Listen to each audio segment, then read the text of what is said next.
कनक one का राजा था कनक शेर सिंह। बहुत ही खतरनाक और क्रूर था। उसे जो भी चीज चाहिए होती वो हासिल करके ही मानता था। शेर का बच्चा छोटा शेर भी उसके पिता की तरह घमंडी और क्रूर होता जा रहा था। शेर का जब भी मन करता जंगल के किसी भी जानवर को मारकर खा लेता। पापा, आज मुझे खरगोश खाना है। सभी जानवरों ने मन ही मन शेर का डर बना लिया, क्योंकि किसी को नहीं पता था कि शेर का अगला नंबर किसका है। लेकिन कुछ जानवर शेर के व्यवहार का विरोध भी करते थे।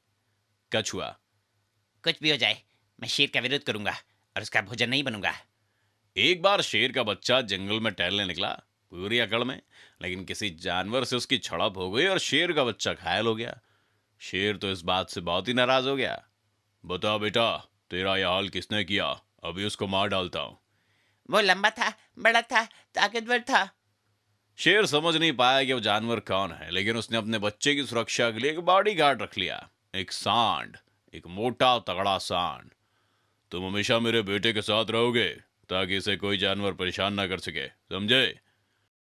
अब शेर का बच्चा जहां भी जाता, सांड भी उसके साथ जाता और छोटे छोटे जानवरों पर दादागिरी करता। कभी कभी जानवरों से बहुत बुरा बर्ताव भी करता। शेर का बच्चा ये सब देखकर बहुत खुश होता और हंसते हुए तालियां बजाता। बहुत दिनों तक तो यही चलता रहा। अब जंगल के सभी जानवर तंग आ चुके थे। लेकिन एक दिन शेर का बच्चा यूं ही खेलते हुए कछुए से जा भिड़ा। ए कछुए, मुझे सलाम कर, नहीं तो ये सांड तेरा कचूमर बना देगा। मैं नहीं करता, जो करना है करो। कछुए की बात सुनकर शेर के बच्चे को गुस्सा आया और सांड भी गुस्से से लाल होकर कछुए को मारने के लिए आगे बढ़ा, लेकिन कछुआ धीरे से अपने खोल में घुस गया। अरे, इतना डर के छुप गया। सांड, मार डालो इसे। सांड ने खूब कोशिश की, हर चाल चली, लेकिन कछुए के सख्त कवच को जरा भी नुकसान नहीं पहुंचा पाया। सांड अब सारी कोशिश करके थक चुका था और उसे हार मान ली। शेर का बच्चा रोता हुआ अपने पापा के पास पहुंचा और पूरी बात बताई। उस कछुए की मौत आ गई है, अब मुझे ही जाना पड़ेगा उसे सबक सिखाने। शेर कछुए को मारने के लिए निकला, लेकिन दूसरी तरफ कछुआ भी तैयार था एक योजना के साथ। सांप भाई, शेर से लड़ने के लिए मुझे तुम्हारी मदद चाहिए। तो मुझे अपना थोड़ा सा जहर दे दो, ताकि मैं शेर को सबक सिखा सकूं। कछुए ने सांप का जहर ले लिया और तब तक वहां शेर भी दौड़ता हुआ आ गया। शेर को दौड़ता हुआ देख सभी जानवर छुप गए, लेकिन कछुआ वहीं डटा रहा। शेर ने गुस्से में दौड़ते हुए कहा, कछुए, तूने मेरे बेटे के संग पंगा लेकर बहुत बड़ी गलती कर दी है। अब मैं तुझे मार डालूंगा। इतना कमेंट ठीक नहीं है। तुम्हें जानवरों के साथ अच्छा व्यवहार करना चाहिए, वरना तुम्हें पछताना पड़ेगा। शेर ये सुनकर बहुत गुस्से से भर गया। छोटे से जानवर, तेरी ये मजाल कि जंगल के राजा को धमकी दे? रुक! शेर ने कछुए पर हमला कर दिया और उसे खाने की कोशिश करने लगा, लेकिन कछुआ तो अपने सख्त खोल के अंदर छुप गया। कछुआ अंदर से ही बोला, शेर, अभी भी तुम्हारे पास समय है। अपनी गलती मान लो तो सब ठीक हो सकता है, वरना बहुत बुरा होगा। शेर और गुस्से में आ गया। वो कछुए को गुस्से से वहां पर पटकने लगा। कछुए का सब रब टूट चुका था। ठीक है शेर, अगर तुम नहीं मान रहे तो भुगतो।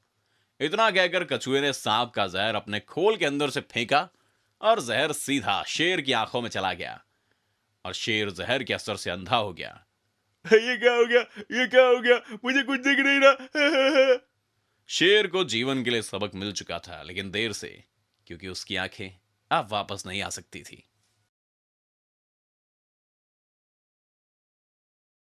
जंगल में मंगल हो रहा है। हो भी क्यों ना। आज जंगल के सभी जानवर एक प्रतियोगिता की तैयारी कर रहे हैं। यह प्रतियोगिता है भुक्खड़ों की। हाँ हाँ, जो सबसे ज्यादा खाएगा वो विनर। चींटी, जीतूंगी तो मैं ही, तुम देख लेना। चिड़िया, छोटा सा पेट और इतनी बड़ी बातें, ये प्रतियोगिता तो कोई बड़े पेट वाला ही जीतेगा। तभी लाउड स्पीकर की आवाज आई, सुनो सुनो सुनो, सभी जानवर बड़े बरगद के पास इकट्ठे हो जाएं। सभी जानवर प्रतियोगिता के लिए यहां फॉर्म भर दें। चीता, हाँ नाम? खरगोश, जी खरगोश। चीता, वजन? खरगोश, जी 2 किलो। सभी जानवरों की जानकारी लिखी जा रही है। भालू, चीता जी, ये मेरी मौसी का लड़का है पोलर बियर, अंटार्कटिका से आया है, इसका भी फॉर्म भर दो। दूर दूर से जानवर आए हैं। लाउड स्पीकर हाथी, अब प्रतियोगिता शुरू हो रही है। चूहा, लेकिन इसमें तो बड़े जानवर ही जीत जाएंगे, क्योंकि वो हम छोटे जानवरों से ज्यादा खा सकते हैं। हाथी, हा, छोटे चूहे तुम परेशान मत हो, जो अपने वजन के हिसाब से ज्यादा खाएगा वही जीतेगा। लाउड स्पीकर, सबसे पहले मैदान में आ रहे हैं सुंदरवन से बंगाल टाइगर्स। तालियां।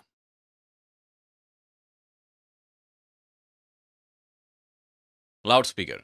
अब हम बुलाते हैं अगले महारथी ऑस्ट्रेलिया से आए मिस्टर खरगोश को। इसी तरह एक के बाद एक कई जानवर और पक्षी, हिरण, चील, मगरमच्छ, पोलर बेयर, अफ्रीकी हाथी ने अपनी खाने की ताकत दिखाई। प्रतियोगिता काफी समय तक चली और फिर लाउड स्पीकर। दोस्तों, इस राउंड के परिणाम आ चुके हैं। अफ्रीकी हाथी, पांडा और खरगोश अगले राउंड में पहुंच चुके हैं। शेर: मैं सबसे ताकतवर हूं, ये लोग जीत कैसे गए? लोमड़ी: सरकार, गुस्सा नहीं, बाहर से भी जानवर आए हैं, अगर बेईमानी करी तो बहुत बदनामी होगी सरकार। शेर: ठीक है ठीक है। Loud speaker. तो अब अगले राउंड में हम जानवरों के खाने की विशेष बातों की परख करेंगे। तो फिर सभी आ जाओ मैदान में। सबसे पहले हाथी की बारी आई। हाथी: मैं हर दिन 60 किलो सूखा चारा खा लेता हूं और पूरे दिन 18 घंटे खाने में लगाता हूं। सारे जानवर ओ। अब पांडा जी मंच पर आए। पांडा: मैं 13 किलो बांस खा जाता हूं और दिन में 14 घंटे खाने में लगाता हूं। आखिरी बारी थी खरगोश की। और जैसे ही खरगोश मंच पर आया, सभी जानवर एक साथ हंसने लगे। कौआ: अरे ये तो इतना छोटा, इसे क्यों बुलाया? हाथी: शांत हो जाइए कौआ महाराज। हाँ तो खरगोश जी, आप अपनी विशेषता बताइए। खरगोश: मैं बहुत ज्यादा तो नहीं खा पाता और ना ही मेरा शरीर बहुत बड़ा है, लेकिन मैं जो भी फल खाता हूँ उनके बीज बचे हुए होते हैं उन्हें जमीन में गाड़ देता हूँ ताकि नए पेड़ उगे और मुझे ढेर सारे फल खाने को मिले। हाथी: हमारे जजों ने विजेता का फैसला कर लिया है और इस प्रतियोगिता के विजेता है मिस्टर खरगोश। तो दोस्तों, आपने देखा कैसे छोटा सा खरगोश प्रतियोगिता जीत गया। आकार से अधिक आपकी बुद्धि और व्यवहार का महत्व होता है। गिर के घने जंगलों में शेरों की संख्या बहुत बढ़ गई थी। सारे जानवर इस बात से बहुत डरे और सहमे रहा करते थे। जंगल का राजा कौन? इस समस्या को सुलझाने के लिए सभी जानवरों ने एक मीटिंग बुलाई। पिछले 2 दिनों से मेरे भाई और चाचा को शेर ने मारकर खा लिया। अगर ऐसा ही चलता रहा तो हम सब शेर का शिकार बन जाएंगे। बात तो तुम्हारी सही है खरगोश भाई। हर दिन घर से निकलने में डर लगता है, तुम्हारी कसम। उन सभी जानवरों के बीच एक सुनहरा हिरण भी था। छोटा था मगर बुद्धिमान। क्यों ना हम शेर का ही शिकार कर ले? ये बात सुनते ही वहां एकदम से सन्नाटा ही छा गया।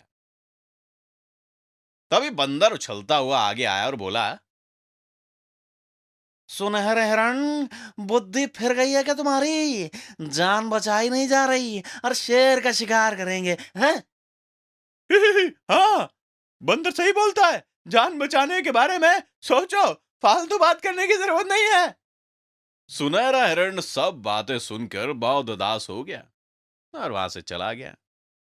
कुछ दिन बीते और कई जानवरों का शिकार शेर ने कर लिया।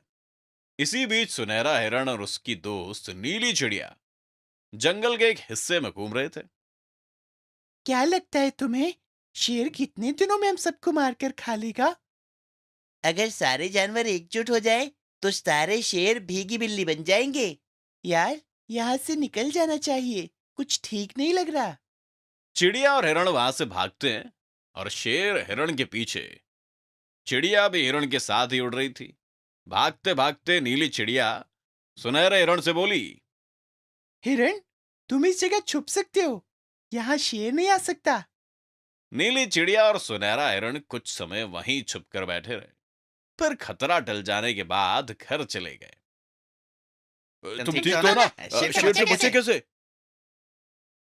शांत हो जाओ दोस्तों, सब ठीक है, रिलैक्स चिलैक्स। और सुनहरे हिरण ने बहुत बहादुरी दिखाई। सभी जानवर ध्यान से सुनने लगे। नीली चिड़िया ने सारी बातें जानवरों को बता दी। दोस्तों, मैं शेर के सामने से जिंदा लौटा हूँ। अब आप सभी मेरा सहयोग करो। हम शेर से दो दो हाथ करेंगे। मेरा अनुभव कहता है कि ये बच्चे ठीक कह रहे हैं। शेर से मुकाबला करना ही होगा। शेर का शिकार बनने से अच्छा है लड़ते लड़ते मरो। सभी जानवर इस बात पर राजी हो गए। योजना बनाई गई। फिर एक दिन भी आया। सभी जानवर इकट्ठे होकर शेर के पास गए और उसे लड़ाई के लिए ललकारा। शेर ने गुस्से में आकर जानवरों पर हमला किया। जानवर भी अपना बचाव करने लगे, लेकिन शेर भारी पड़ रहा था। हम्म, इस तरह तो हम सब मारे जाएंगे। कोई तरकीब लगानी होगी। कुछ देर सोचने के बाद शेर, दम है तो मुझसे लड़। "हम्म, रुक, अभी तुझे मजा चखाता हूं।" लेकिन सुनहरा हिरण भागता हुआ नदी में चला गया और गुस्से में शेर भी उसके पीछे पीछे नदी में कूद गया। हिरण तो तैर कर बाहर आ गया और शेर गुस्से में नदी में कूद तो गया, लेकिन शेर बाहर कैसे आता, क्योंकि शेर को तैरना तो आता ही नहीं था। जी हाँ, ये आपके लिए जी के बोनस है। भारत में पाए जाने वाले शेरों को तैरना नहीं आता। आपको ये बात पता नहीं थी ना पहले? ठोको लाइक। खैर, उसके बाद से जंगल में सभी जानवर खुश हैं और सुनहरे हिरण को अपना हीरो मानते हैं।